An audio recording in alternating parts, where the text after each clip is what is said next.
modern video games are fantastic. But if you're craving a simpler time, the best retro game consoles are the best tech nostalgic. Besides bringing us back to the good old days, these systems bring together some of the generation's most beloved games in one place. Here are the 5 best retro consoles. The first retro console is the Nintendo NES. The NES was originally the Famicom or Family Computer, which was released in Japan in 1983.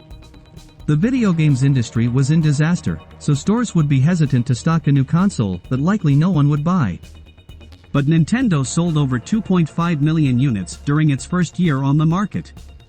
Developer Nintendo, a former collectible card company, then decided to expand its interests globally. The console was released in the United States on October 18, 1985. It was an instant success in no small way due to one of its launch titles, Super Mario Bros. The second retro console is the Nintendo Game Boy. The Nintendo Game Boy was released in 1989. It was a handheld video game console that combined Nintendo's successful Nintendo Entertainment System (NES) aspects. It contained an 8-bit Z80 processor with a monochrome LCD and 4-channel stereo sound.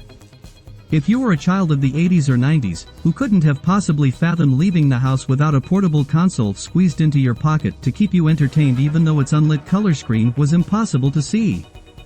The third retro console is the SEGA Genesis.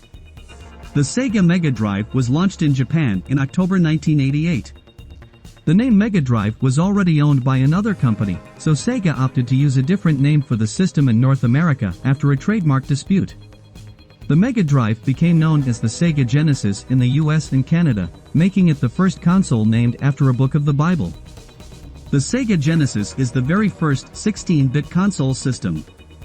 The fourth retro console is Sony PlayStation. The PlayStation, one of a new generation of 32-bit consoles, signaled Sony's rise to power in the video game world. Also known as the PS1, the PlayStation used compact discs, CDs, heralding the video game industry's move away from cartridges. By 2005, the PlayStation had become the first console to ship 100 million units. The fifth retro console is the Super Nintendo Entertainment System. The Super Nintendo Entertainment System, also known as the SNES, was a 16-bit console developed by Nintendo in the 1990s. The SNES was Nintendo's second home console and followed the success of the NES. The console introduced advanced graphics and sound capabilities and a variety of enhancement chips integrated into game cartridges. The standard controller, this time, added 2 buttons, X and Y, which were arranged with the A and B buttons in a diamond shape. And thank you for watching. Please don't forget to like and subscribe.